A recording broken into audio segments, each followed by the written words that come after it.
So my official title is Vice President of Menu Innovation and Culinary for IHOP. The CIA was just an amazing experience. I spent almost four and a half years there. I did the associate's degree, I did the bachelor's, and then I did the fellowship.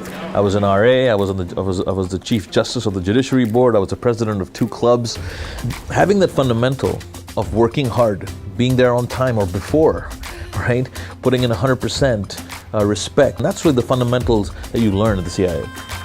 First of all, it's very humbling and it's an honor to be the culinary sort of face of this iconic brand, which has a global presence. So it's a great responsibility. The fact that it's got the name International in it is sort of, is reflective of me as a person. I was born in India and I lived in Africa and the Middle East, finished high school in Dubai, and then I started my cooking career actually in New York City, and again went to the Culinary Institute. So that world experience for me and being an IHOP is sort of a perfect blend. I was very fortunate that I met someone very special at the Culinary Institute, who is my wife. And it might sound poetic in some way, but I think it kind of is. My wife and I had our first date at an IHOP.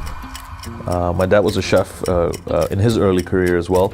He asked some of his industry experts, general managers in different hotels around the world. He expressed to them that I was interested in becoming a chef, and a lot of them said, "Look, if you really want to set your son up for success, send him to the best culinary school in the world."